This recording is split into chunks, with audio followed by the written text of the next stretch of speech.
Hey there, I thought I'd show you guys today how to wrap a katana grip, I guess you could call it. Just like this. This is one I've been carrying for a while, it's kind of wet. The handle, it's been outside all day. On this one, which is a pical. This is a very useful knife design. And I've designed them in such a way where, as you can see,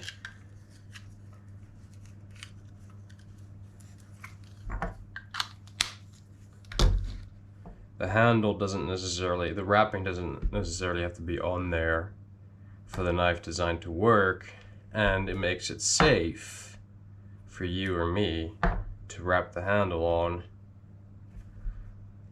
Wrapping a blade like a pical with your bare hands is very, very dangerous.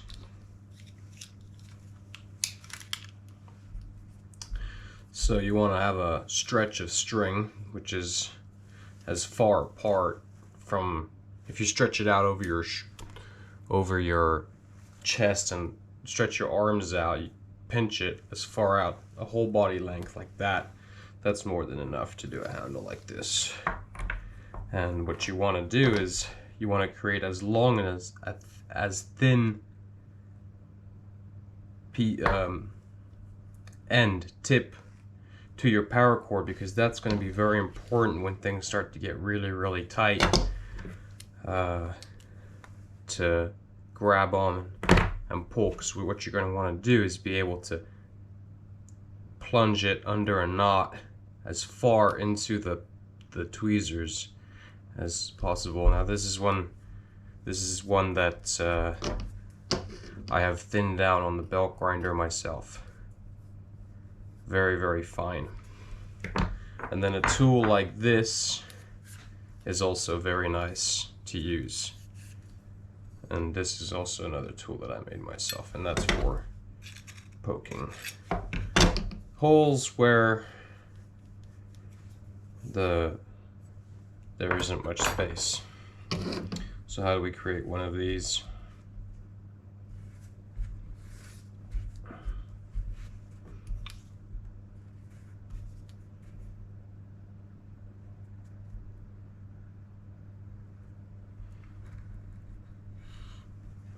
Oops. Well, this is a bit of a mess up, but so I'll start over. When you cut your paracord, you want to cut the end like that, and you want to melt that tip and then glue it together perpendicularly to the length of the blade. And that'll keep the tip together as you cut lengthways like this.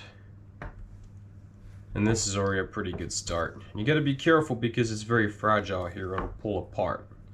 And in order to continue, you want to melt the seams starting from the base all the way to the tip. Always start from the bottom out, because you don't want to melt the tip. You want to close everything else first, and then finish the tip.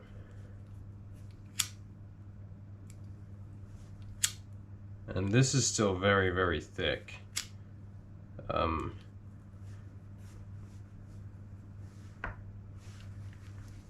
You see, it's quite a bit of a difference.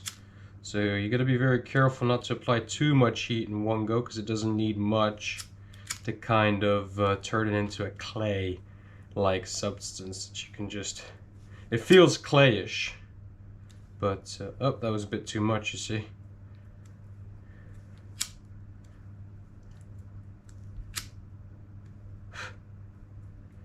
You don't really want to make it catch fire either. So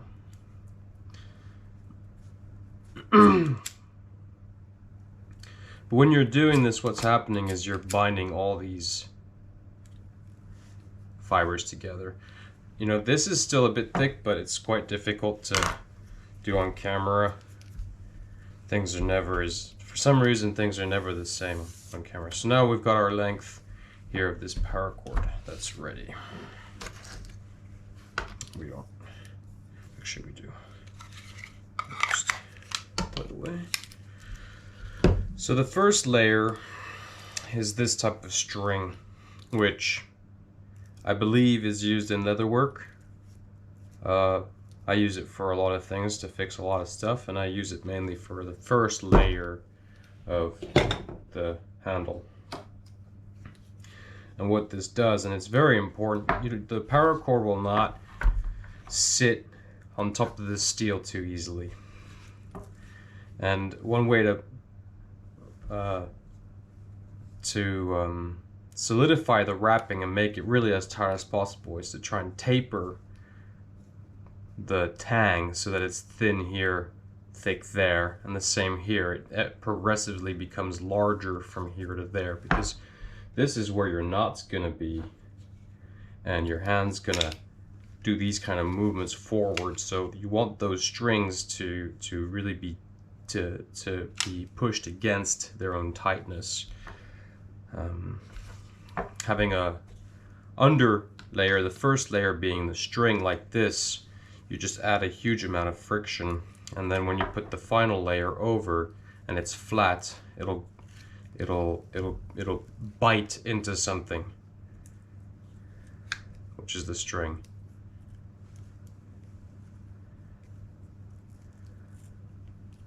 It's very easy to see if I got this right here. So just a basic knot there, like that. You really want this to be quite long, this piece, because you're gonna wrap the string over it and then tie it at the end. This is a process that doesn't need any glue whatsoever, but I use glue because I sell these, and it's nice knowing that the vital areas at least have an extra drop of glue, even though it's an extremely solid process. If you think about it, wrapped handles are much stronger than scales. So I've pushed the string as close to the front of the handle as possible. And now and if you've never done this before, the skin here might get a little sore the first couple times.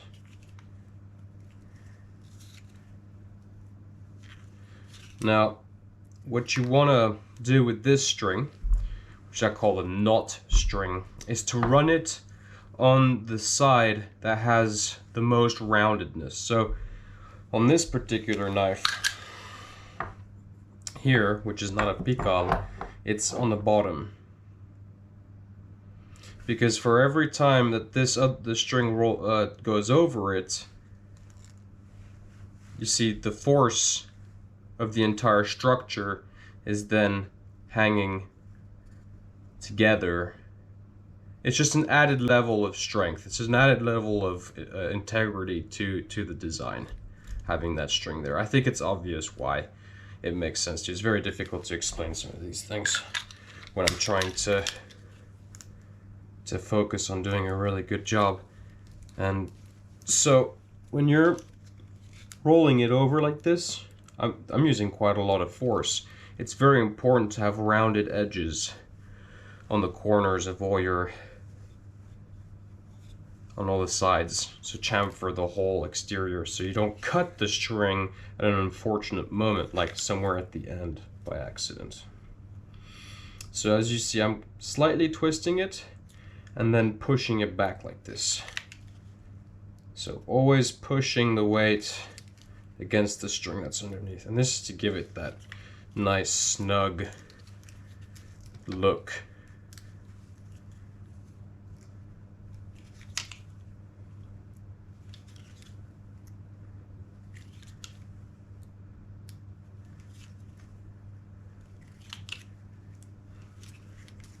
And yeah, this will definitely take a while.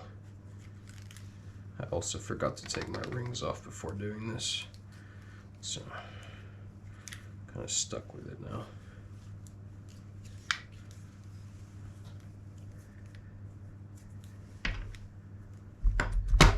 Okay, we'll make sure it's tight.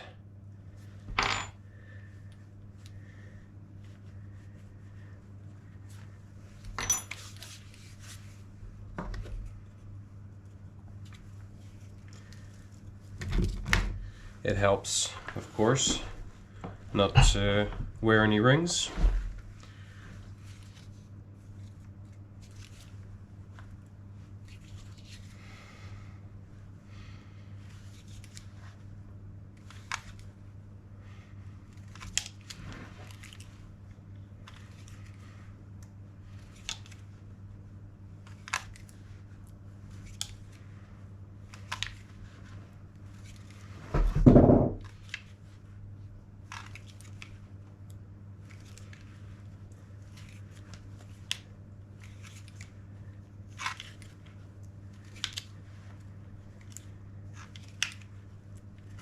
And then every now and then you want to really pull them together.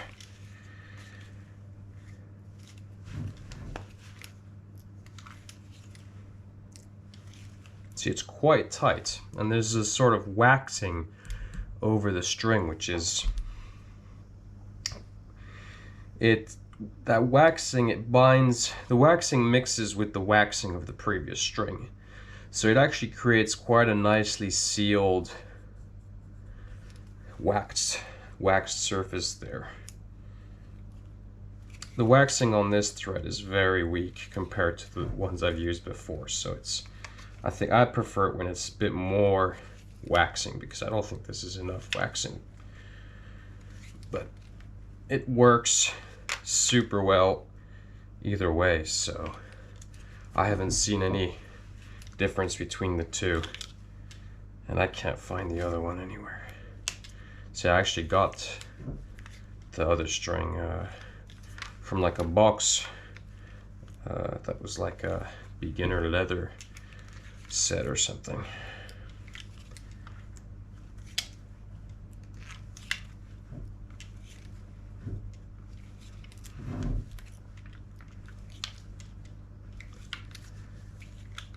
You want it to be very tight, but you don't want to break the string while doing this, so it's good exercise. You're really tensing up your muscles for an hour or so. There you go.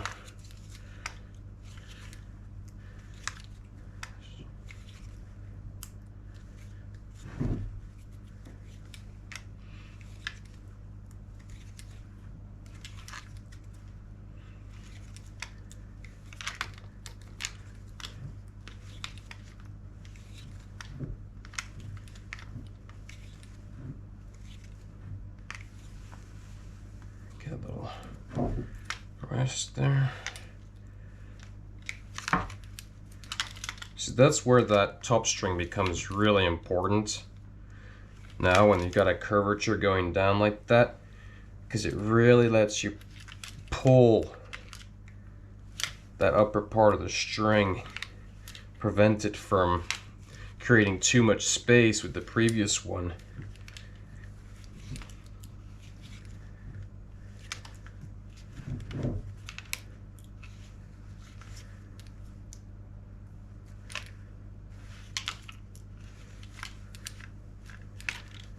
Do it every second turn, like that.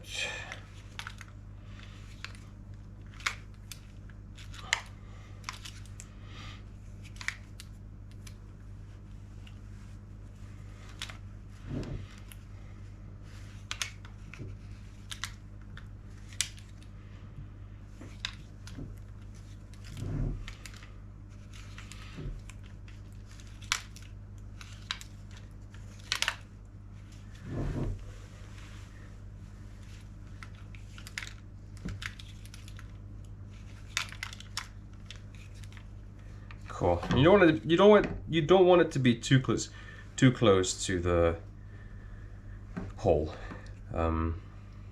You risk, oops, you risk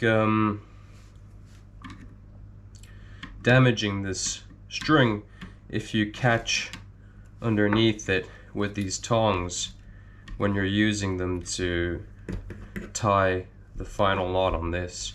So if the string starts to go into this, to start going over the hole, it makes it a lot easier to accidentally snap it without knowing, trying to pull string up. So cool. Now it's time to cut.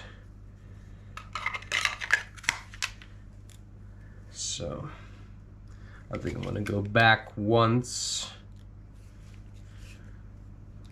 There you go.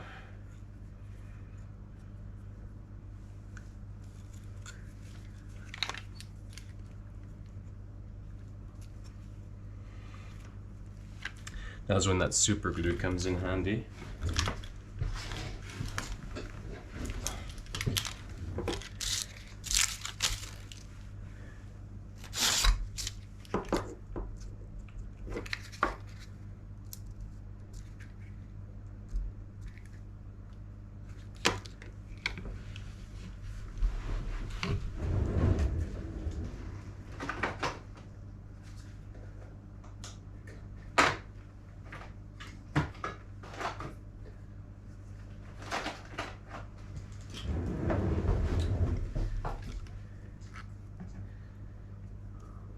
Use a brand new one. This one is really good.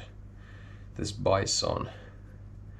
You got to be really careful with your super glues.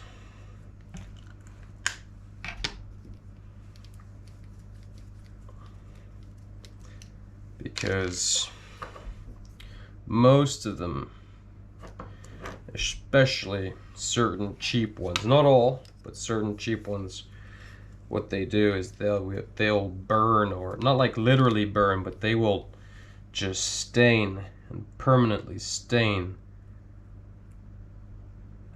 your paracord and just make a really awful white, dusty, crusty mess over your knots. So we're gonna do one knot on this side. You don't need to put too much glue.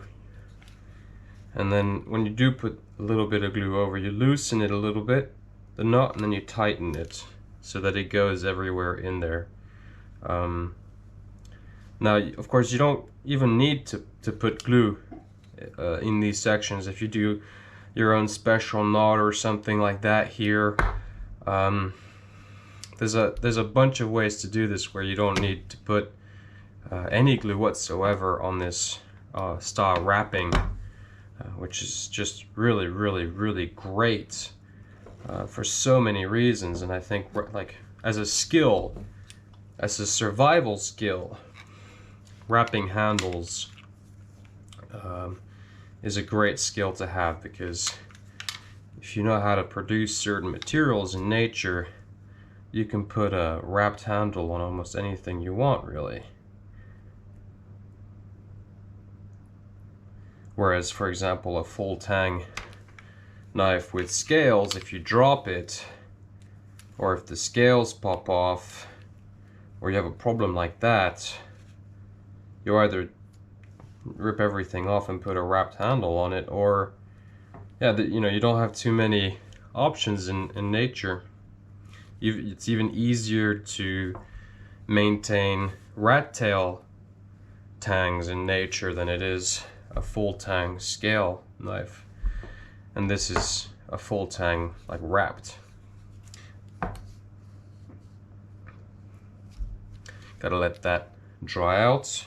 I think we'll use the other knife here real quick, because I don't want to put no glue on the edge of the nice one. Isn't that nice? Cool, now we're done with our first layer. This is very nice. This is very, very nice. Now, depending on how far you want to go with this, there's a whole bunch of things you can do to experiment with your wrapping and have fun with your work. And for example, here, I don't know if you can see, there's a leather scale underneath this, some cowhide. You can see it more clearly from there. And I have the string as the first layer, then I put the adhesive, and then I put the leather on top. Well, I put the adhesive on both the leather and this surface, but that will ensure a much stronger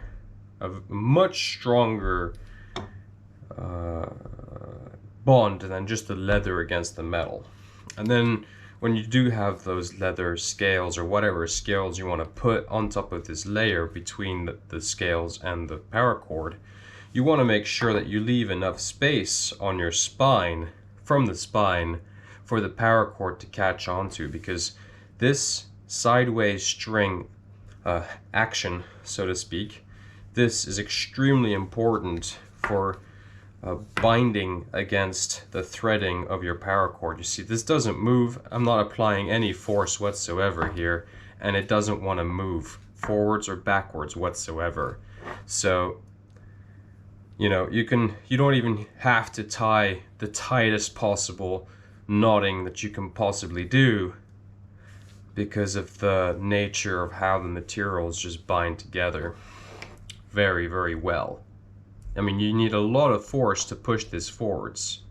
See, I'm using a huge amount of force, and I'm not putting almost any pressure on the other side.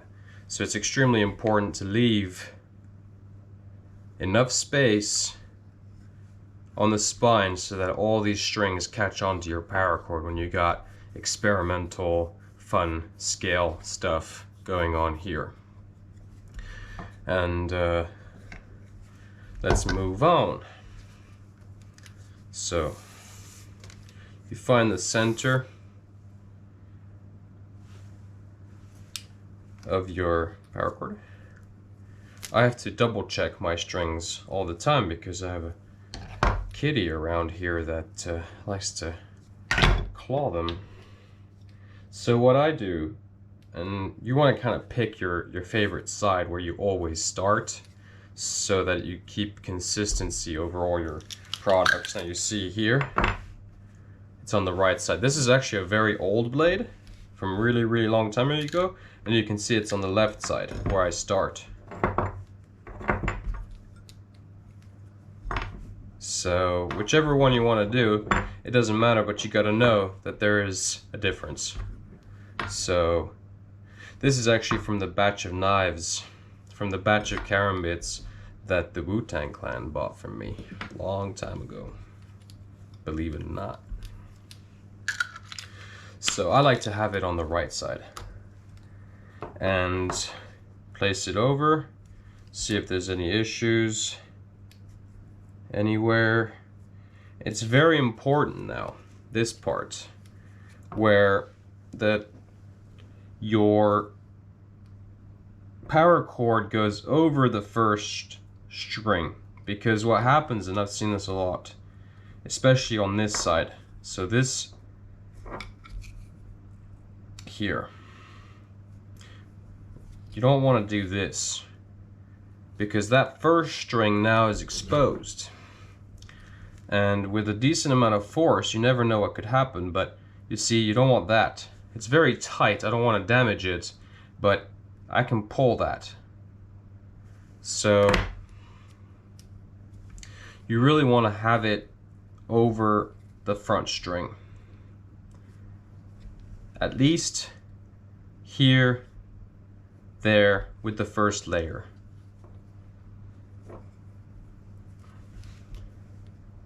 So let's go. Oops. It also looks funny when the string underneath goes out like that. So I'm gonna put a nice layer here. And avoid getting any of that super glue on the steel, because it's very difficult to clean up. from the steel at that plate, on that position there. Got a little cat hair in there, god damn it. Sorry. Okay. How about that? Easy peasy. Let it settle. Get a tight pull on there. This is very, very, very good. This Bison Liquid Control Direct Stop Technology Super Glue. This one I'm very happy with. But again, you have to be very careful with your glues, and before you do any serious project, make sure you know exactly that the super glue you're using is not one that's gonna like stain all your paracord.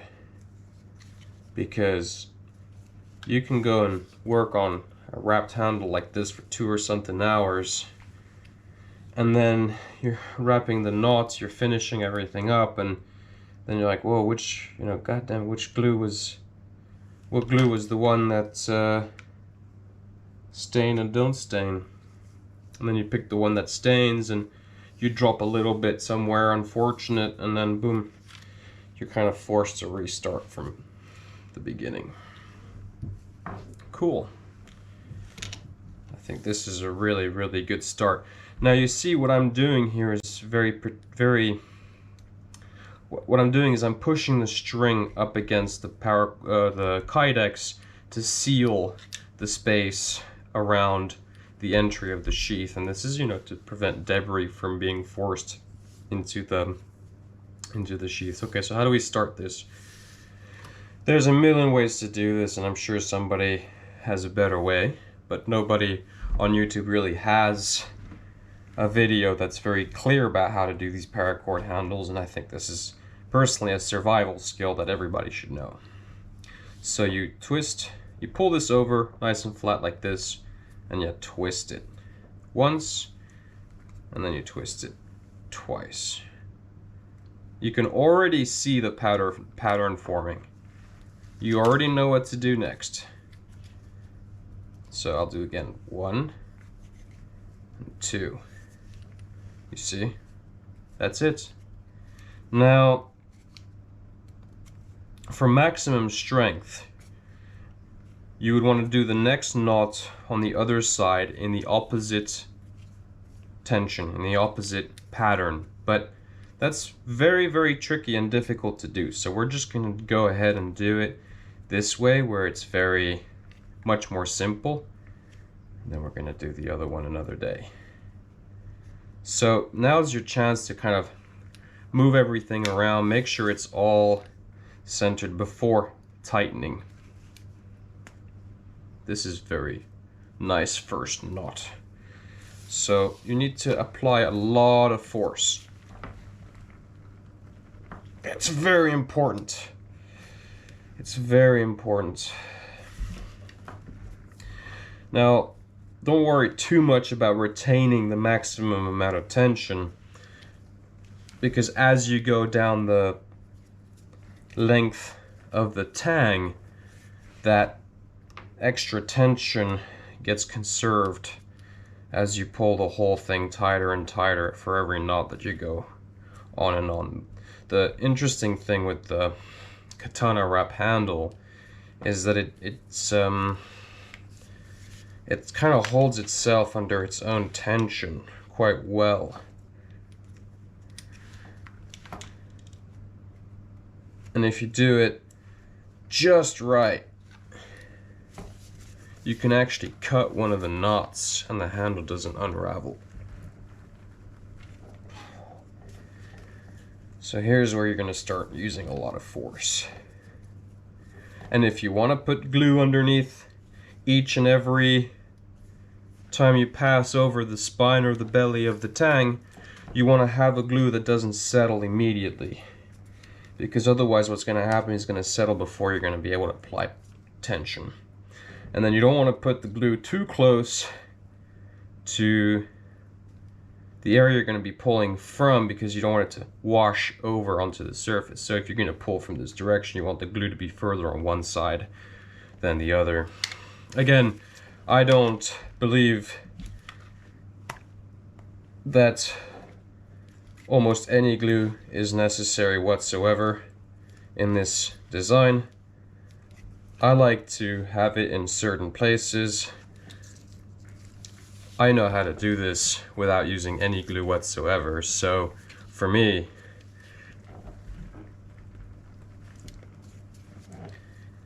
it's no big deal. And the nice thing is, of course, as I've mentioned a couple times, you know, this is very easily a survival skill. You know, just a length of string, it can do you so much. And of course, going back to the no string thing, you know, you can always pull your the no glue, you can always pull your string off the blade and then use it as like a fishing line if you're absolutely desperate. I like to wrap these handles. For me, it's extremely relaxing, and I've done it thousands of times now. You see how fast I'm getting at this? And these are rock hard, these previous knots, which is really nice. You could also dip these in some kind of epoxy or coatings, but you see, I don't think those are absolutely necessary, because when a handle needs to be changed, you can just change the handle. You know what I mean?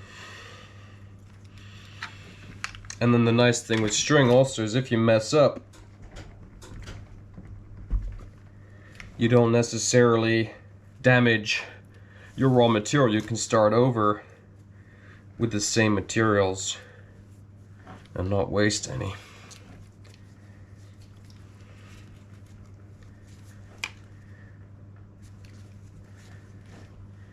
Isn't that nice?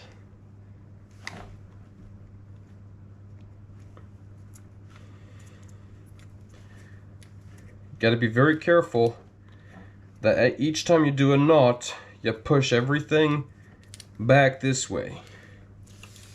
I'm gonna move this over there. Excuse me there, I had a battery died on me.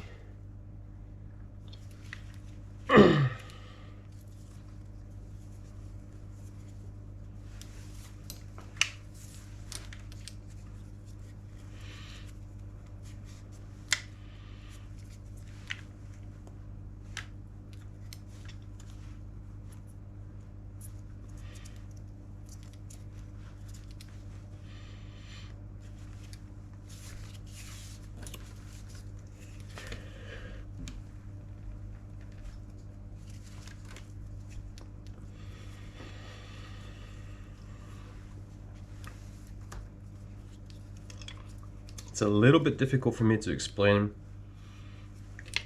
everything that I'm doing because so much of it is a reflex.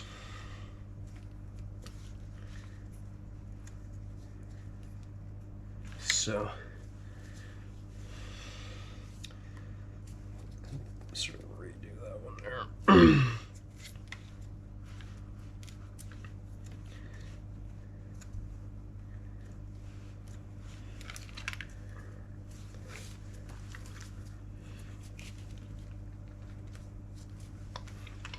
So I'm using the side of my thumb and the inside of my middle finger to apply pressure after I've created tension in the string when going over to create a new knot on the other side.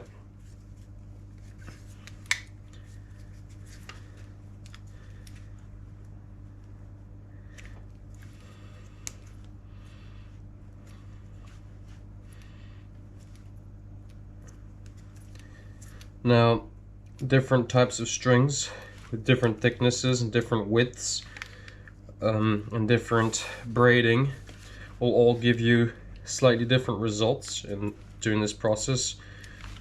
If you want something that looks a lot like a real live katana, you want something that's a little bit thinner than paracord. Almost half the thickness, really.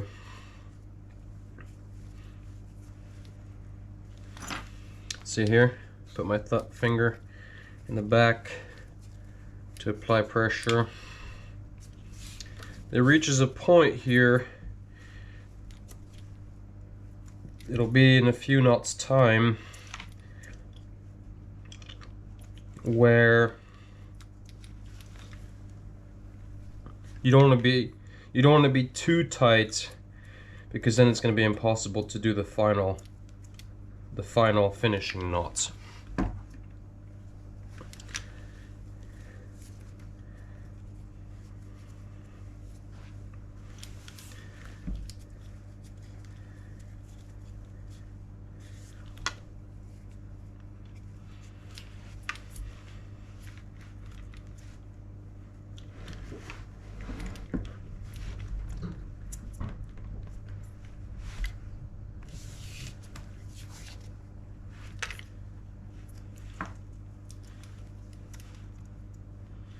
You can use your nail to pull these lips here.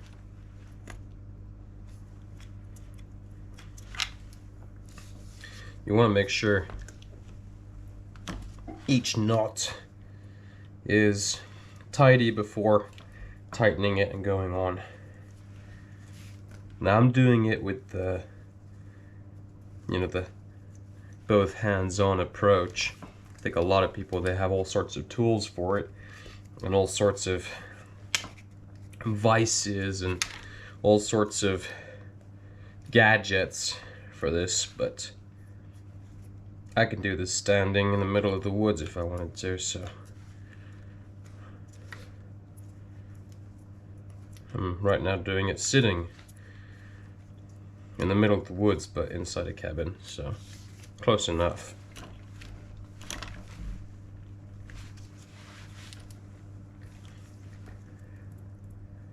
You want to feel them, make sure that they're rock hard.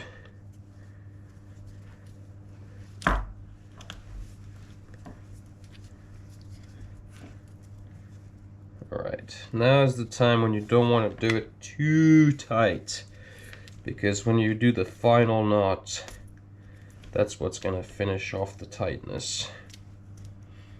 I'm going to pull the remaining strings, give them some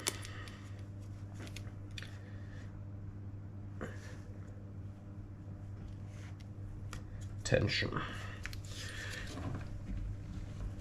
There we go. Getting there. This is the tricky part.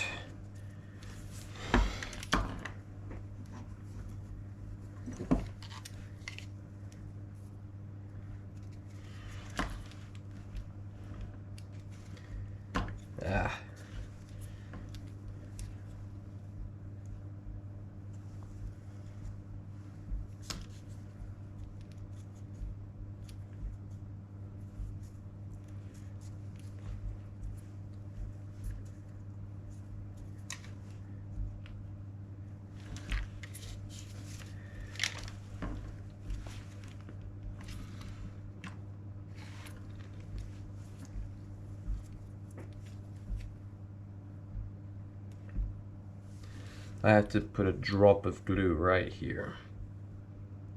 Nothing big. But that's just to seal the transition there. So it's pretty rare that it happens, but it happened this time, where the string below ends in such a way where it's slightly longer than the previous layer of paracord, this one, but too short to carry on to the next. So what it wants to do is slide this one off. Now with some clever dexterity, you can pull it off easily like this because of the curvature on this side, but sometimes on this side the easiest thing to do, it's just to put a drop, very, very small drop of that super glue right under there, so that you can continue. It's very tight.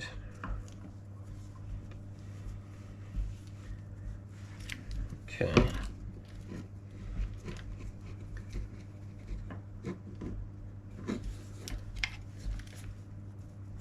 go. So here's the secret that everyone's looking for. You gotta carry on doing these knots to the absolute end. You gotta continue wrapping over with the same style as far as you can go. That's the trick that everyone's looking for. So see how difficult it is now to do just one basic knot. Whoa. See that? It's right up to the top. You see that? Right up to the top. And you have to do that. So this is now when you put your tool in here. Tighten. And you're gonna put your first two, so you can loosen that one there. You're gonna put your first two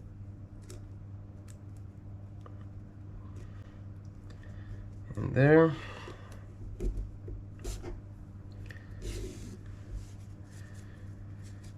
You gotta be a little bit careful here, because if you rush it, it's gonna do an ugly knot. So we're not here for ugly knots. Huh? So now you see it won't fall off because we have the string here. So I'm gonna continue rolling over now. And it's very difficult to add more tension from this point on. So you have to make sure that the tension you have in the knots before this are correct, because you won't be able to tighten it really once this knot is finally at its end and looped over. There we go.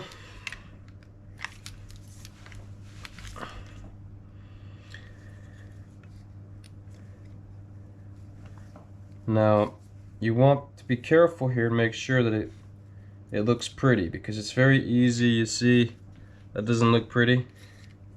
It's very easy to do wrong. See, like right now, just one of the strings, not the two final ones, just the one of the two. So I should technically, if I want to do everything equal, have these two strings go over here, but this second string is kind of ugly.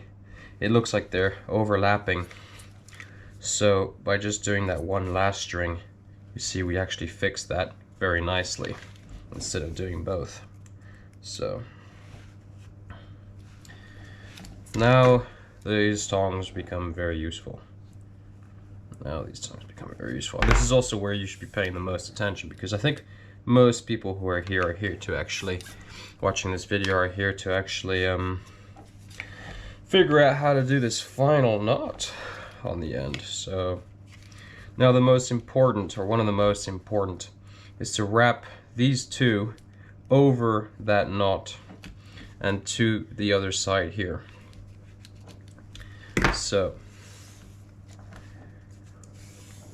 why is this important?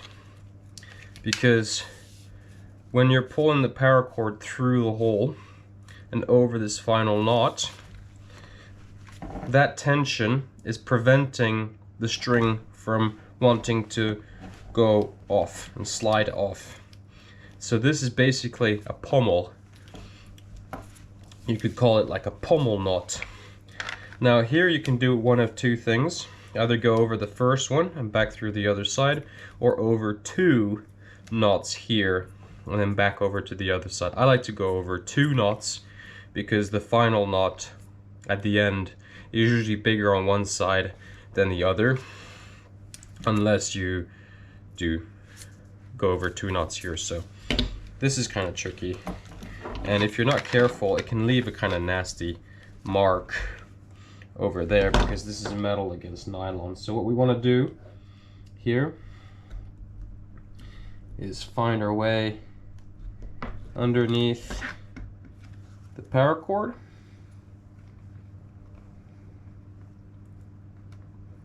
Oh, there we go. A lot of the fraying that may occur, if you get any, you can always get rid of with a lighter. Okay. So now we got one side over, and then we got this side. You sometimes need to use quite a bit of force. Okay, there we go. So over 2 knots on this side, tucked under the second, and then you pull it out from between the 2 knots on the sides. And then what you do is you poke a hole on this side out here between the 2 knots on this side and one, and then push the threading through. Don't go too fast, too quickly, because sometimes it's very difficult to do the other side here if your paracord is too thick for the knot. So now we can tighten that.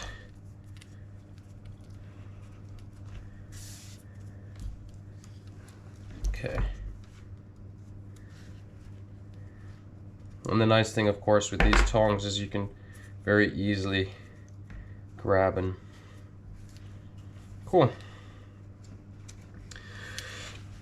And then you want to pull this really tight, because what you're doing here is, again, the same as you did on the first knot through the loop, is you're creating sideways or perpendicular tension on the strings to prevent them from sliding backwards. And the natural taper of the steel is what prevents the string from sliding forwards. And then the string underneath is also one of the most important. The first layer of string that's underneath the paracord I'm talking about. That's an extremely important mechanical feature to prevent any sliding whatsoever. So this is what I was talking about earlier. You can see the super glued knot underneath, and it's very easy at this point to go and dig under this knot and start undoing this and causing some unwanted damage. So be careful with that.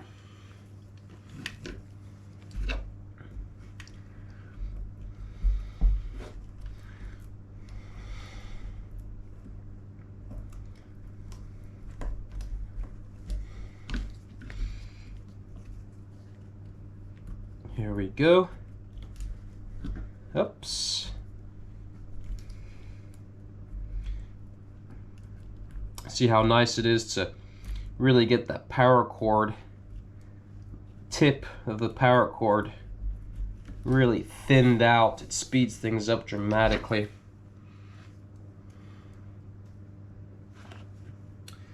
And voila.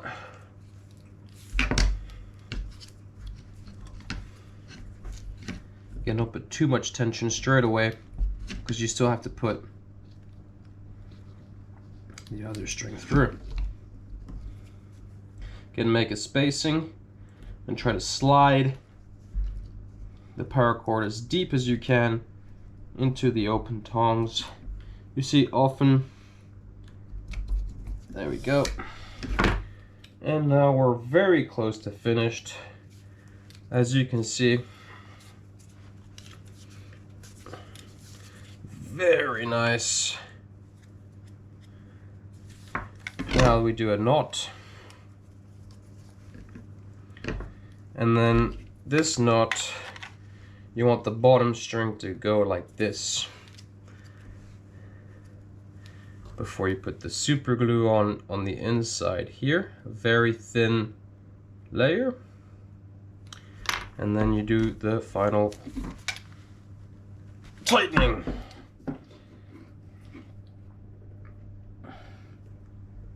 Like that.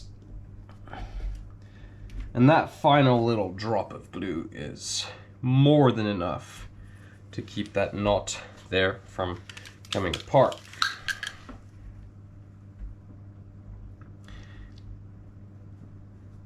If you weren't using glue, you just do a couple extra knots. Use it as a lanyard, a point of a lanyard hole, like for a lanyard or something.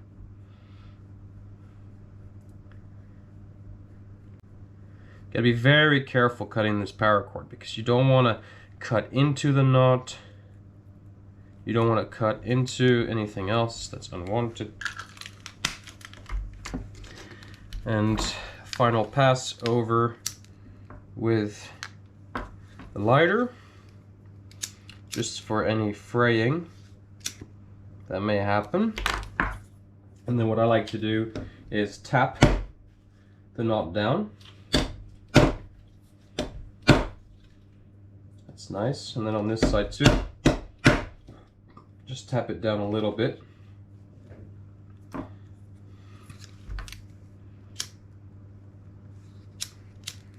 There we go. Wow. There we go. Beautiful. It's a very, very nice looking knife. Very sharp. And now it has a beautiful wrapped handle. It'll probably take you a little longer to do it yourself, but at least here you can find a lot of the details, and I'll do more of the same videos repetitively. I'll redo, you know, wrapping videos as time goes on and make them clearer and clearer and more professional so that they become clearer for the audience. Because of course here in my humble setup it's not always very clear what's going on, and I like to keep things simple, especially with complicated things like filming, so we'll get there. If it's not clear, then I'll make it more clear in another video someday, but I think for now you got what you really wanted, and I think the most important key features of doing a wrapped katana handle like this, you know, this is personally one of my favorite handle constructions. It's very easy to replace. It gives you a lot of grip in your hand even when your hands are wet, or if you have like a scar on your hands, it's a bit softer on it. There's a lot of nice features as to why, for example, pulling it out of the sheath, you know, it's something to hang on to. You can do so many different colors. You can do so many different types of knots. And overall, it's extremely strong. It's a very, very, very, very strong handle. You know, it's held on under its own tension, rather than, you know, for example, scales, where it's like 99% of the work is glue. Even the pins, if you don't dome the pins over as a mechanical fixture, they're not doing much. So there you go.